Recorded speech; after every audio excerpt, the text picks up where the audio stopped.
Halo, selamat datang di Suardi Review. Apa kabar kalian semua? Semoga selalu sehat dan baik-baik saja. Hari ini kita akan melanjutkan episode sebelumnya, di mana Xiaoyan telah melawan Kalajengking sebagai persyaratan agar penatua obat mau melatih dirinya.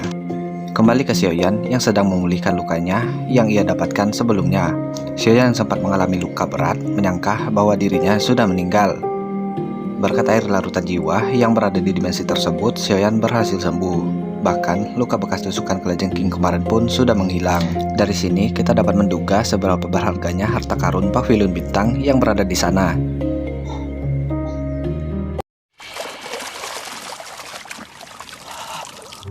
你小子发来了，这么满满一大……我死了！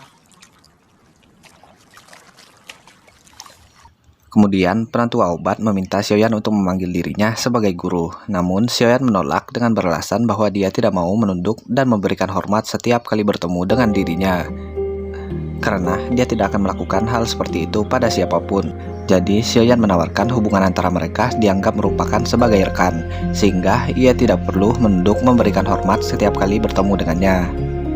Penatua obat pun setuju dengan catatan Xiaoyan tidak boleh membantah ataupun mengeyel kepada dirinya.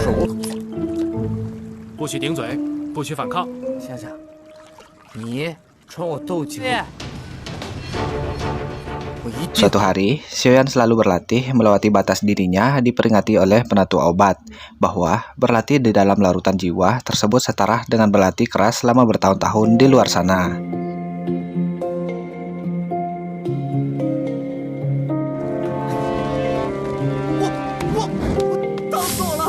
俺八成叠加。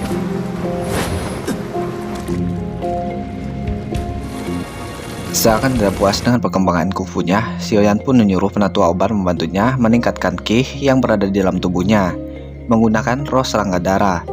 Serangga darah ini dapat membunuh seseorang jika tidak mampu menahan rasa sakit yang disebabkan roh serangga darah tersebut. Setelah bangun, terlihat kekuatan Xiaoyan yang tak disangka mengalami kemajuan begitu pesat. 7年了，终于撑到这了。 Penatua menguji Xiaoyan dengan mengatakan Xiaoyan memang berbakat dalam berlatih kungfu. Besokan harinya, penatua obat dan Xiaoyan menyusun rencana untuk masuk ke perguruan Jiannan demi mendekati Han Feng yang merupakan salah satu guru di sana. Hal ini disebabkan demi membalaskan dendam ibu Xiaoyan dan penatua obat yang dulunya dikhianati oleh Han Feng.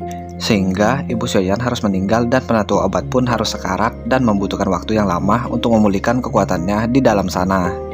Penatua obat menganggap dengan kemampuan Xiaoyan yang sekarang, dia membutuhkan menyelesaikan latihan 8 pukulannya yang sedang ia latih agar dia dapat melawan musuhnya di pertandingan keesokan harinya.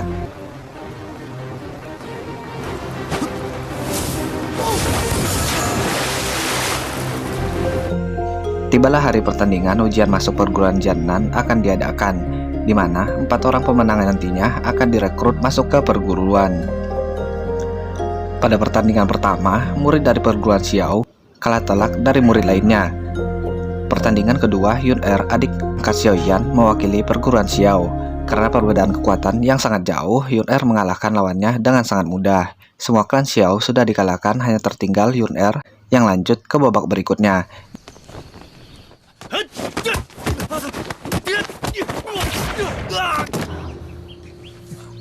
Di sini, Xiaoyan meyakinkan ayahnya yang masih saja menganggap dirinya lemah. 你听见没？ Saat Xiaoyan masuk ke dalam arena, semua murid lainnya meremehkan Xiaoyan karena ia hanyalah seorang penjual obat yang diketahui tidak memiliki keterampilan dalam kungfu. Pada saat pertandingan dimulai, disinilah hal mengejutkan terjadi. Dia mengalahkan seseorang petarung yang berada di level 5, sedangkan dirinya hanya berada di level 3.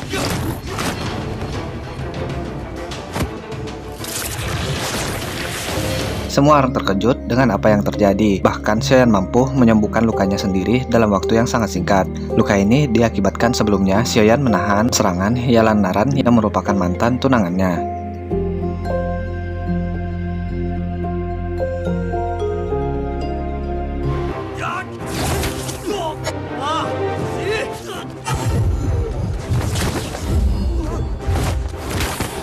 Sesaat pertandingan selesai dan Xiaoyan menjadi pemenangnya, para guru yang tidak begitu senang pada Xiaoyan meminta agar Xiaoyan menguji doki milik dirinya karena mereka berasumsi bahwa Xiaoyan memakan obat ilegal sehingga kekuatannya meningkat secara tidak wajar. Ternyata itu murni kekuatan doki milik Xiaoyan.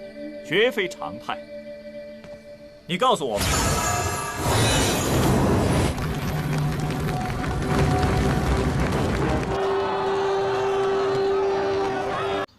Sepulang dari pertandingan, keempat pemenang keluarga Xiao diarahkan oleh ayah Xiaoyan masing-masing memilih gulungan di dalam pavilion Dou yang merupakan tempat penyimpanan teknik kungfu milik klan Xiao. Semakin tinggi lantai penyimpanannya, semakin tinggi pula teknik kungfu yang berada di sana. Setiap gulungan dilindungi oleh segel yang berbeda-beda. Para murid diberikan waktu 1 batang dupa. Apabila mereka tidak dapat membuka segel gulungannya, maka mereka hanya keluar dengan tangan kosong. Pada saat dalam pavilion, para murid langsung memilih gulungan masing-masing. Beda halnya dengan Xiaoyan yang mencari hanya 1 gulungan. Di sana, penatua obat meminta Xiaoyan mengambil gulungan 3000 guntur yang merupakan teknik Dou peringkat langit. Buku ini hanya tersisa setengahnya, dikarenakan setengahnya lagi telah dicuri. Setengah teknik ini menghilang setelah peperangan melawan sekte darah iblis kuno 900 tahun yang lalu. Karena segel buku ini sangat berbahaya, Xiaoyan dibantu oleh penatua obat untuk menyerap api yang berada di segel tersebut. 集中精神。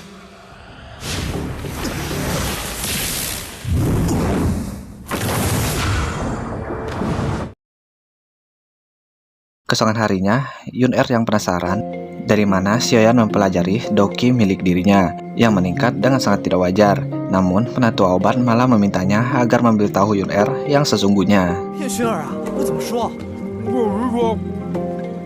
是这样的，我这个戒指里面呢，就很多年的师傅，我平时啊就钻到这个戒。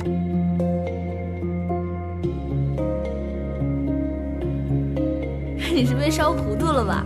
真的，我跟你讲，这个戒指里。 Setelah itu, Xiaoyan dipanggil oleh ayahnya dengan menunggunya di luar rumah. Di sana, ayahnya menanyakan mengapa Xiaoyan memilih teknik yang ia pegang tersebut. Xiaoyan beralasan bahwa ia memilih teknik tersebut karena teknik tersebut merupakan teknik Dou peringkat bumi. 因为它是天阶斗技。爹，怎么了？ Ayahnya menjelaskan bahwa teknik yang ia ambil tersebut merupakan kitab jurus 3000 guntur yang hanya tersisa sebagian saja. Dulunya, kitab ini merupakan teknik tingkat langit karena sebagiannya dicuri oleh sekte darah, kaki tangan istana jiwa, kemudian teknik ini diturunkan ke peringkat bumi. Sebenarnya, Xiaoyan sudah mengetahui hal itu, namun dia tidak memberitahukan ayahnya.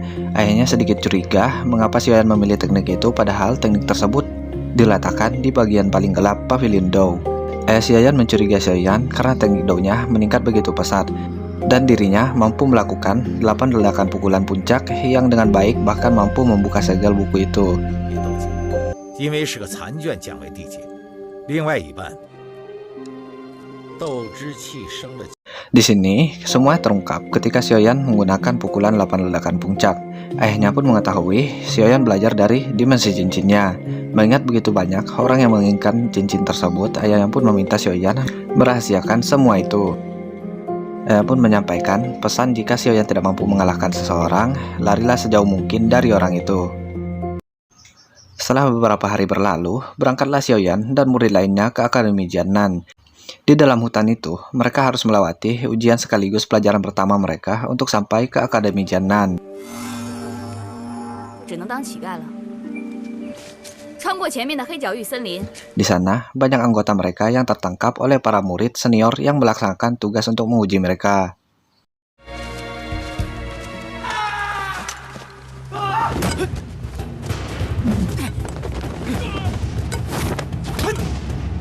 Mereka mengalami kesulitan untuk mengalahkan para murid senior. Di sanalah Xiaoyan menggunakan ajaran dari ayahnya. Jika dia tidak dapat mengalahkan seorang, dia harus lari dari sana.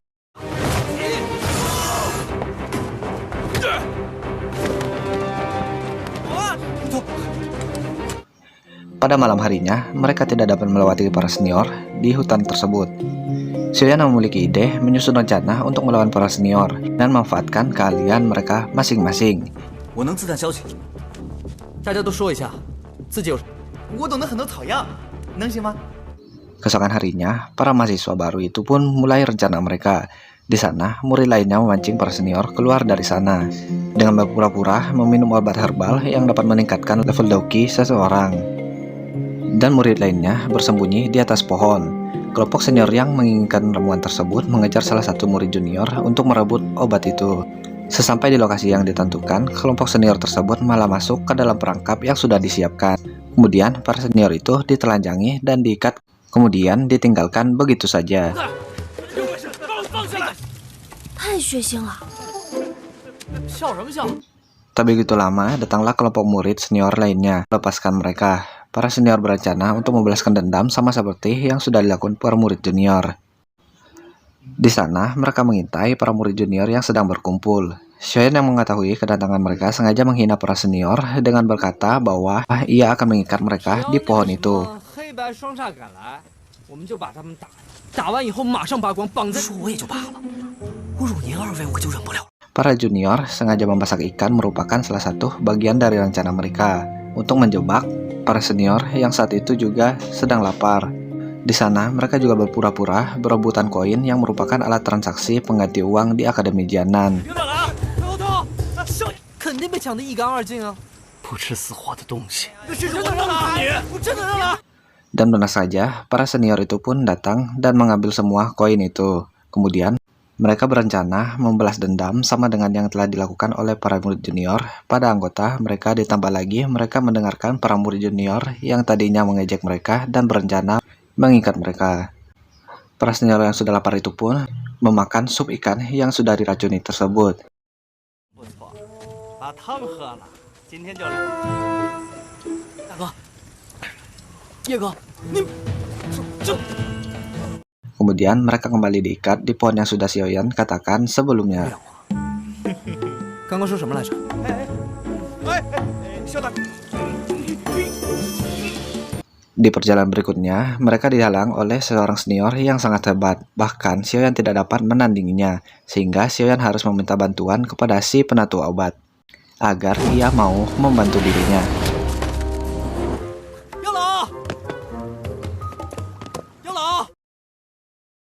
Sekian dulu episode kali ini, silahkan tunggu episode berikutnya pada hari Minggu. Jika kalian suka, klik tombol subscribe, like, dan nyalakan tombol loncengnya.